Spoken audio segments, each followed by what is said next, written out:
But let's move into our final topic, and that is the Minnesota Timberwolves. We're moving down the draft order. We're not going to have enough time to get through all 30 teams, but we'll at least try to knock out the lottery. Yeah. Probably pre-draft, we'll probably just knock out the rest of the teams.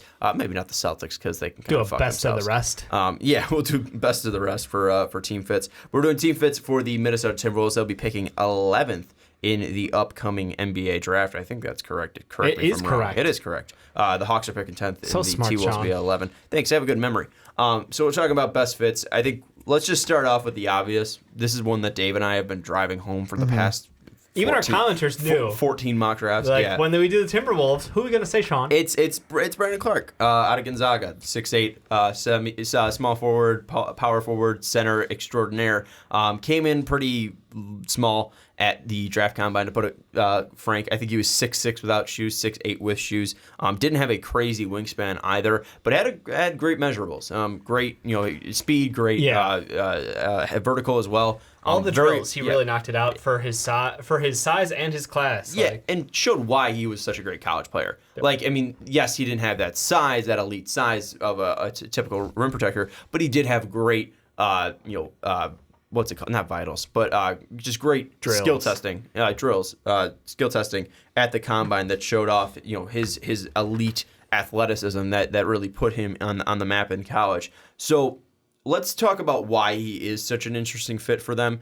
And since I want to bring this up too, when we've talked about this fit before, we kept saying that you got to put a power forward next to Cat, and they brought up, and the commenters brought up Dario Saric. What makes Clark different than Dario that makes it a fit that is needed for the Timberwolves? One word. Defense. Mm-hmm. Crazy thought, guys. It's a good word. Dario Saric is a good scorer, good offensive. He tries on defense, but he's slow. He gets abused on the pick and roll all day. Every switch they do, it's bad news bears. Well, and it's like we were talking yet again to John after his segment, and he even said that I believe the phrasing he used for Dave and I, because we mentioned on the PTP, that we did Brandon Clark dirty when we were talking, because the whole big thing... It was a post-combine review. And the whole thing that we kind of mentioned was, is he going to be a 3 or a 4? And the thing that I was interested that John said was, he goes, you got to think of him more as a 3, that he's going to be the type of player with his defense to be able to guard those like Kawhi level wings, that like the Kawhis, the LeBrons. And I'm not saying that he's going to come out and do that right away, but like you're hoping that's the kind of defensive player you're getting. And when I look at this T-Wolves team, they do need that. Like, they need that, especially on the outside, and that's where he's different than Dario, because I'm not expecting Dario to go out on the outside and defend those wings. So, I mean, that would be me where I look at him to be the good fit. Is he going to be a leading offensive guy? No. It's going to be his defense that adds to this team. Mm-hmm. Yeah, and I think that's the thing, too, is like Dario, we saw early on, and you're going to bring up the overseas games that he was playing during the offseason that kind of gassed him out. But to start that season, he did not start off hot. And maybe I'm basing it too much off those first 13 games. But I don't think he added too much to that Timberwolves team that was like, all right, Dario's for sure a future piece. Dario's definitely an interesting piece, but I think most likely T-Wolves fans are automatically going to, attach to him because he is such a likable player. And also, Philly fans are going to come out of the woodwork because he was such a fan favorite over there. But I look at him, I don't really have that much of an attachment to him. I think he's a good player. I mean, being that size and being that gifted offensively is important, but I don't think that's necessary when you already have Cat. And I think when I look at Brandon Clark, I think of a guy that would be such a great complement to Cat because, yes, he doesn't have that size, but Cat does. But Cat really doesn't use that size to his advantage. So if Cat's able to slow down some of these big men, a la Joel Embiid, who's bullied the shit out of him for the past 3 years. Yeah, that man is his bitch. If he's able to slow him down in some ways, at least enough time for Brandon Clark to come over and then provide help defense, that would be massive to this team. And yes, obviously you can bring up the fact, well, one team's an Eastern Conference team, one team's a Western Conference team. But this is just for, let's say, Nikola Jokic when they're going up against each other, and let's say it's a Yusuf Nurkic if they're meeting each other in the playoffs, if the T-Wolves make the playoffs. That is when these scenarios would be most important. And I think the biggest question though for Clark is how is he actually going to fit in the NBA? Is he going to be a 3? Is he going to be a 4? Is he going to be a massively undersized 5? Massively undersized 5. those are the questions that I have, and I want to bring up first is what's Wiggins' future on this team? Because obviously he has this long contract that you're not going to be able to get away from. But how would he fit with Brandon Clark? Because we obviously think that him and Cat are a great fit, but you're going to have to give Wiggins these minutes. How is he going to fit? And especially if Brandon Clark's playing the 3, what is that going to do to Andrew Wiggins? Do you have to move Wiggins to the 2? Is he going to be a fit at the 2? What Did do you you think forget about about Rocco? That's true. You still got he was unhealthy, which is the reason why they I lost didn't forget necessarily about him, but I was just thinking at least if those 3 on the floor, Cat, Brandon Clark, and Wiggins, what are you going to do? Because when Rocco's healthy, most likely it's probably going to be he's Teague, your 3. Teague, Wiggins, Rocco, Clark, and Clark/Dario and Cat. How do you think that lineup then fits? It's interesting. It's really interesting because, like, Teague, obviously you have the knowledge that he is not the guy of the future, but he's the guy of right now. He takes a lot of shots, which takes away from Cat, notably. He can stretch the floor. He can shoot well. He's not a bad player. He's, like, slightly above league average, I would say. My concern is with Wiggins and Brandon Clark's offensive games because I think defensively, having Rocco and Brandon Clark is amazing for any team because that gives you the ability to, not only help defense on Cat's targets at the 5, but also you have 2 guys who can defend the wings really well. Robert Covington, one of the best wing defenders in the game, 3-and-D player, awesome. But you add in Brandon Clark, you got money. But I'm just concerned about the fact that both Clark and Wiggins both really do well driving to the hoop. They're great slashers. And I know Brandon Clark plays closer to the low post position offensively, but when he does get the ball at the top of the key, he can drive with it. So Wiggins ruins spacing. Like it's just it's the problem we've all known. He's not gotten better as a shooter. Maybe this offseason is going to be the one, but that's my concerns. Offensively, the spacing's still not going to be great. You got Cat who can stretch it, you got Rocco who can stretch it, and I guess Teague at times. So like 3 out, 2 in. It's not the best. It's not the worst. Maybe it can work out for them. I don't know. I think it's a lot to ask of a young coach, but it's better than what they've got today. I think adding Clark is an upgrade over Dario for that team to function offensively and spacing wise. I think it's an upgrade. Yeah, and they ended up going with if you haven't heard, they ended up going with Flip Saunders' son, Ryan Saunders, who was the interim coach as their full-time head coach. So congrats to him on getting the job. I didn't really see too much of a difference, though, in that team. Obviously, there was a difference because you heard less about the Minnesota Timberwolves when Tibbs was a coach. And obviously, he wasn't a charge of the personnel changes anymore. But I really didn't see that much of a floor difference. I don't think he had enough time to really install anything as well to make this team vastly different. Pretty similar. But looking at this team and their future, Ricky, if they don't go Brandon Clark, let's say he's off the board or he's not around, what positions should they be looking for? What positions could help them? Because obviously they're going to have to deal with Cat and Wiggins on this team for a while just because of their contracts.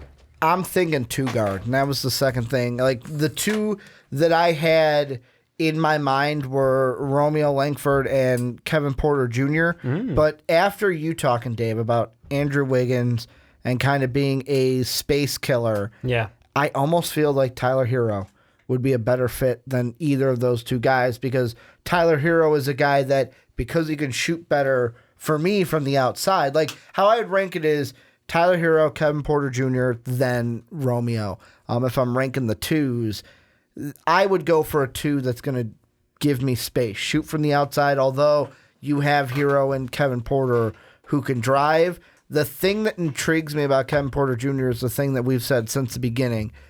Once people started saying like mini Harden has that Harden game to him, not saying that he's going to become what Harden is. Hopefully he's not stepping back a million times and flopping over people. But if he becomes even half of what Harden is, like he would be worth a draft pick. And like that's to me the position that I think they would need more so than a Brandon Clark is that 2 guard position. Sean, you got hesitancy. The thing is that they have one player on their team that can play defense, and that's Rocco, obviously. Yep. And I look at that, and when you're just trying to go offense, and I mean Kevin Porter Jr. can play defense too. He's long. He can develop into one. I don't think He's got the he's tools. not Brandon Clark, but I wouldn't say his defense is Swiss cheese. I would say Romeo's a better defender than Kevin Porter. Though. I would say both of them have the potential to be good defensive pieces. That's Why the not thing. throw in the third guy with Mikhail Alexander-Walker? Yeah, the thing that I want to, the point that I'm trying to make though is I think if you go with Hero, then you're just like, all right, we're only going to be offense. We're not going to be anything versatile, and we're not going to show anything else than our offense. We're just going to try to focus on points. Yeah. And hey, some people that's the idea of some people of what the NBA is. Oh, it's all offense. Well, I mean, you look at it and the scores aren't drastically different. Yes, it's a 2004 basketball, but that's the most boring shit in the world. Go watch an Allen Iverson game. It's not fun. But if you go watch 90s basketball, it was high paced, high action, high scoring. Same with the 80s too. The weird drought after Jordan left was just boring. Boring basketball until LeBron picked it up in the 2010s. And now, at least with this, I feel like you need to have more versatility. And I think Hero would just mean less shots going towards Cat. Because already you have Wiggins, who's just a black hole of offense. If we're going to go supernova of offense of Terrence Ross. Hey. Wiggins is the exact opposite, saying the black hole of offense, just swallowing Would you up think shots. he was going to call Wiggins a supernova of offense? I said black hole. Yeah. That's fair. Just bringing in the shots and context. missing them all. I need the context. The way I Dave was appreciate like, was very I'm defensive. defensive about my supernova of offense. Yeah, it's a great line. So I'm going to say Wiggins is the black hole odds because he's the least efficient player in the NBA. There you go. The thing though with that is I think Hero would take too many shots away from Towns. Taking any amounts of shots, 5 shots a game. If that's the difference between. If that's the difference between drafting Hero and drafting a Brandon Clark, obviously it's not going to be 5 shots. Relax, Dave. I'm furiously typing. Let's say Clark's going to get 7 shots a game and Hero's going to take 10 shots a game. I would rather go with Clark just because that means I'm getting 3 more opportunities where Towns could shoot the ball. I think that's something that kind of worries me a little bit, and I think with.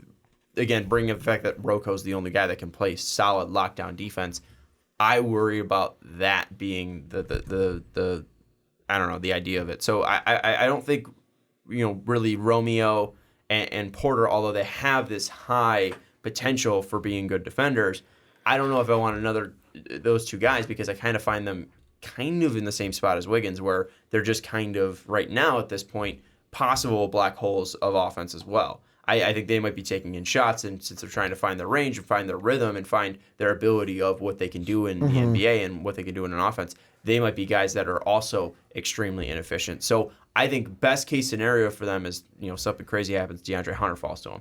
That would be best case scenario. If not, you go with Clark.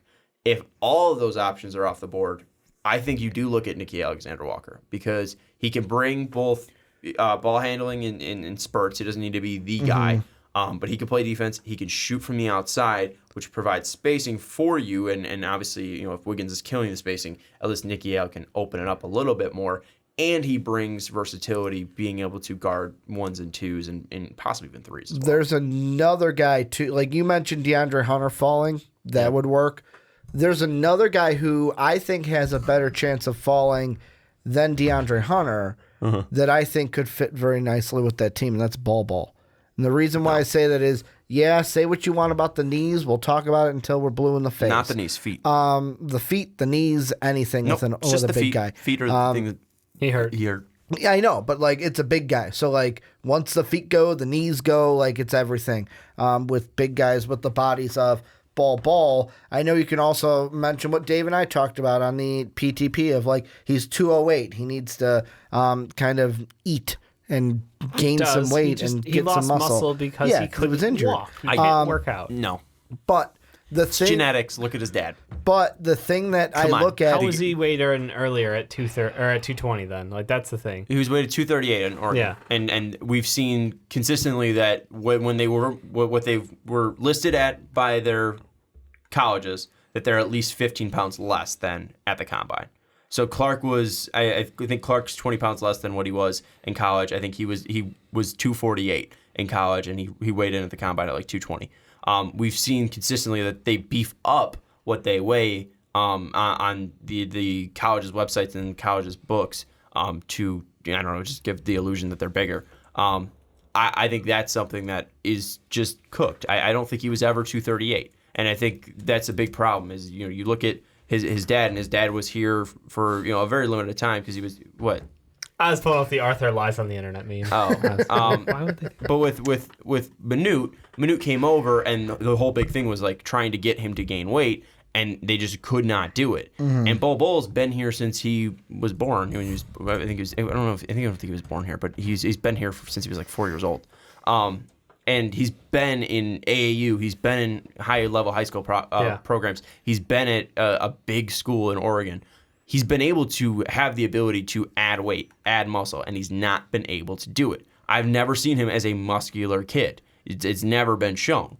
And maybe you could eat until his face is, fat, but I don't know if he's ever going to be a big guy. He's always going to have a poor center of gravity. I don't think he's ever going to be able to add that weight. And this is a fight I keep having with Nigrodamus on Twitter about he keeps sliding in the DMs and be like, Bobo's a top 3 talent. He's not like his dad. I just think he's going to be very similar to his dad in the fact that he cannot add weight. If he wasn't injured, he'd be in my top 5. And he was even in my top 5. I should take that back. He was even in my top 5 before with the injury. But I really like what he brings to the table, and he's a guy that can bring spacing, shot from the outside, defense, rebounding, everything that we're mentioning about the T-Wolves. It's Bol can bring that to your team. He's talented, but look at my latest big board. I don't want to spoil it, but that's Patreon.com. You can see it. That's my reflection of what the combine showed me.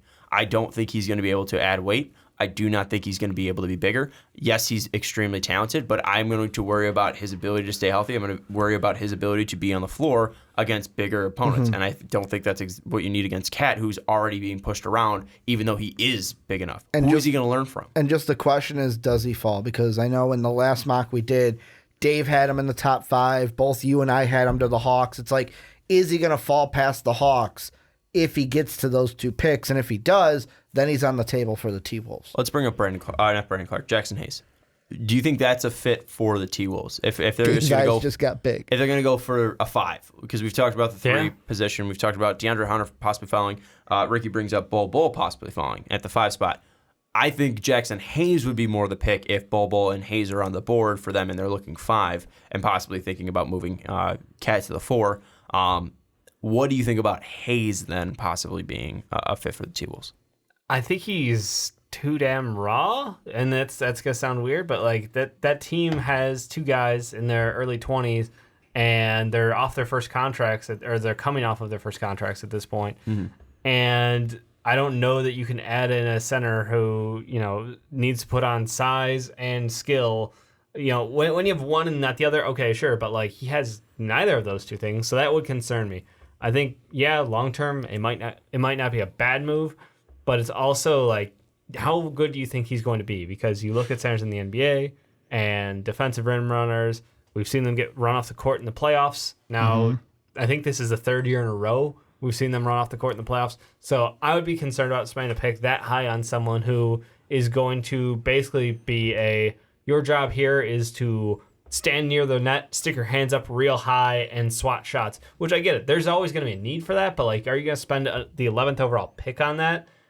It depends. If you think that his upside is better and you think that offensively he can put something together and he has the mobility to go out and guard people who are stretch 5s like a Brook Lopez, then that might be worth it. But I don't know that I still have him that high in my head because of the fact that the value in the draft.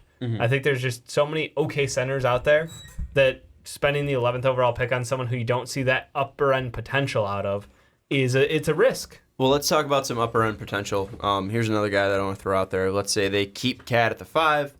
Let's say they still look because, hey, we have Teague at the 1, we have Wiggins at the 2, we have Rocco at the 3, and we have Dario at the 4. What if we take on a project that could play that 3-4, Sekou Demboya? What if he falls to 11? How do you think he fits with the T-Wolves? Bold, and I love it. Do you think it's bold and you love it? I think if he's available at 11, I would take him. And I think the fact that he can fit both positions. He can play the 3, he can play the 4. Good size. We watched him explode in his last game. I think he 36 points. 36 points, 9 boards, 9 of 14. the field. It feels very Eli Okubo-ish, to be popping off right before the end of the draft season or right before the draft starts. So I mean, it's cool. I think he's got a good body. I think he can work his way up to be a good defender at the NBA level. Offensively, he can stretch. I'm intrigued by the thought of him, and I get it. I said project, but he is a project still in my mind, and I just see the higher upper end potential out of a wing rather than a rim rounding center. 34 points, 8 of 11 from the field, 5 of 6 from 3, 3 or 4 from the line, and 9 boards. Yeah, that's a pretty dope stat line to drop about a month out from the draft. Yeah, what do you think about Sekou? Well, if Sekou was there, I'd obviously take him because like the potential there is just too much to pass up. But the thing I'm kind of thinking about in my head is this pick last year was the Shea pick, and it wasn't made by the team that originally had it. It was the Hornets, traded to the Clippers. Let's say Brandon Clark's not on the board, Sekou's not on the board, Bol Bol's not on the board. Like these guys, that like even DeAndre Hunter, who if they were there, kind of for sure picks. Yeah, I feel like you're forced to take that guy. Is there, if those guys are not on the board, is this a situation of could you see the T-Wolves trading back with a team, like another team coming up for one of those shooting guards, maybe for one of those centers, like a Goga or a Jackson Hayes or like Kevin Porter, like I said, the guards, and the T-Wolves being happy with moving back, either with what the Hawks got, and I know it was a higher pick, if they can get like a swap this year and a future first, or even what the Charlotte Hornets got last year, which was we're going to move back, and of course it was what? One pick they moved back, and they got 2 second-round picks out of that deal. You and your damn trades. Did you ever go to like school and just like eat the lunch that your mom packed for you, or Yeah, you I always trade. trade? I always ate my lunch. You weren't a trader. Nah, like, you didn't man. trade stuff? I had those This man had little ham ham sandwiches. cracker sandwiches, and I always ate those suckers. He ate those things until he was like 27. Yeah. Well, no, Isn't he- not 27. Isn't he 27 right now? He's 29. 29. 29. Gonna be 30 in January. Jesus. Yeah. I That should feel last him like forever. no, and this is no offense to you guys, but it's going to be offensive. I feel like I am like growing at like maybe like just a normal like year, like a year per year thing, and then you guys have just like gained like 2 years for every year. Because I'm pretty sure when I met you guys were like 24, and now you guys are 30. I totally don't feel like I'm 30. Oh, we can tell. Certainly don't act like it, that's for sure. Anyways, Kid at heart. Kid at heart. Trading back, Ricky's I think in this pool, not the worst idea because No, I think there's but- not a huge difference in talent once you get past that first, maybe even second group of It all guys depends going on who early do you mulatto. like. And there's rumors, about a Rui Hachimura promise going to the Timberwolves. I don't know if I Really? believe that rumor. Yeah, it's did out you see there. that? Reddit. Yeah. Everything's on From Reddit. whom? Not trustworthy source, but I'm saying it's a rumor.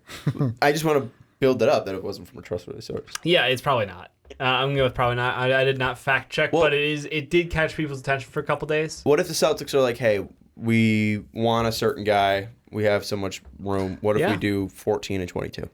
Oh my god, I would jump on that shit. Yeah, like, I think so not even too, a second. 'cause- Even if they gave me like 14 and what's the first to the second round that they've got? Because don't they have an early second? I could barely remember the first round. Let me look it up. I literally have Tankathon up in a tab and I'm not looking at it. I feel bad. Oh, come on. Yeah, they only show the first round They there. only show the first round there. Mock draft, come on. There we go. It's not early enough. I take it back. Celtics have 51. Oh, okay. Yeah, I was thinking more maybe 22 then. 22 and 14. That way you can, you keep your 20 pick. What about a team? And 14 still Rui Hachimura range. What about a team like the Sixers who have 24, 33, 34, 42? They've got 54. They've got a lot of picks to move. The They reason could move why I up. said the Rui, Celtics though, yeah. is because that's still Rui range, where 24 is not going to be Hachimura range. Right. So that's I'm just the thing thinking, for that. teams moving up. That one kind of struck me because they do have a lot of capital to move. The other thing too is I don't think they need a shooting guard, and just this is going back to it because they still have Josh Okogie. Mm-hmm. So I did like him. If they're going with Hero, then you're just kind of pushing out Okogie in some way, and I don't think that's worth it at all. The thing I'm going to say is this is, I would say, a reputable source. Basketball Insider Steve Kyler said in a tweet, heard Rui the hell is that? Heard Rui got a commitment in the lottery. Minnesota was the buzz at the combine. Usually when you take a commitment, you shut down workouts and meetings with teams. So Rui got a promise with somebody. So Steve Tyler from what was from the BasketballInsiders.com. Basketball Insiders. I don't know the trustworthiness rate of that site, so I can't speak on behalf of him. Yeah, never heard of it.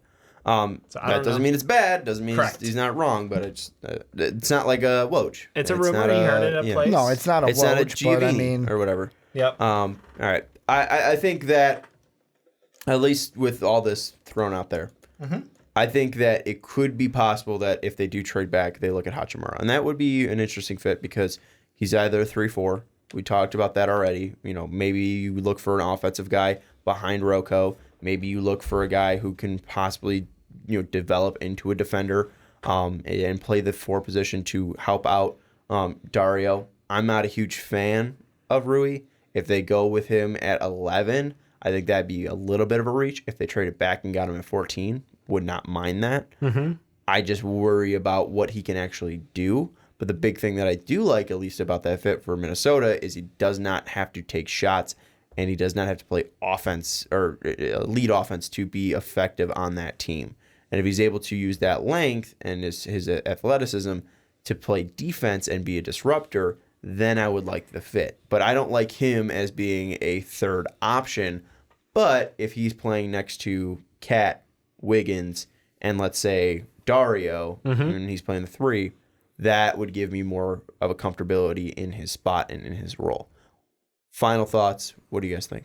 I think Brandon Clark is the clear fit, but if it's the guys that I'm looking at, if he's not on the table, if Ball ain't on the table, or somebody like a DeAndre Hunter or one of those wings that falls isn't on the table, then this could be a pick that they trade back because another team wants to jump up at 11 and get somebody that they like. Yeah, if the value's right, I would move back in this class. But I'm still following with Brandon Clark. It's just hard to pass up on someone who has his athleticism and the upside of we were disappointed with the measurables, but at the same time, the kid has every bit of defensive instinct. He tries incredibly hard, and he's very good at it, and he's proven it at the top level in the NCAA. Yeah, I think the thing, too, is, they're not in point guard range, and that would be the other position that I attack at. But they got screwed this year because it's just there's, 2 point guards in this draft. Sorry. 3, I'm sorry. Yeah, Kobe, yeah. Darius, and Ja. Yep. I just think, if the ultimate fit for them would be Ja, I would love to see how that team would work. My God. It'd be nasty. Clearly, they're not in any position to take Ja. But yeah, I agree. I think just with Brandon Clark, he can give you a player that's been around for a while. He's not young per se, but he is pretty moldable. He has a lot of room to grow, especially if he develops his shot. And he's disgusting. Yeah. So I think he's definitely an interesting fit there. I wouldn't take him in a top 10 pick, but I think 11 is a perfect spot for him. Final thoughts, we already did. So that's going to be it for the podcast. We want to thank John, obviously, for being a patron and being on the podcast. Fun talking to him about the KD to the Clippers move. Also, going to be fun getting into next week's podcast because we talk about the NBA Finals. That kicks off. And also, next week is our live mock draft. Yes. So we'll probably, at least knowing us, we'll probably do the live mock draft. Which will be happening on twitch.tv/MustWebPodcast. So make sure you check that out. We'll also push that on Wet Boys too. So check that out, twitch.tv/MustWebPodcast. We're doing our live mock draft. We have the big board coming out this week as well on the Primetime Podcast. So check that out before you check out the live mock draft. And then we'll talk NBA Finals too. We'll probably do the live mock, and then we'll probably throw in some finals talk too, just to scratch that itch. Because the finals would be what game 1 would have started, because game 1 starts Friday. Yeah, so that's what we'll be doing there. So that's the plan. Big board coming out this week. We got live mock draft coming out. We got NBA Finals talk. It should be a blast. Again, check out patreon.com/MustWebPodcast. If you want to be like John, check out that $10 tier. If you want to talk to us, check out that $1 tier. The Discord's been popping off, and we've been putting some fun stuff in there. So check that out, patreon.com/MustWebPodcast. But for Dave Oster, for Ricky Widmer, I'm Sean Anderson. You forgot who you were? We'll see you next time. No, I was just going slow on purpose.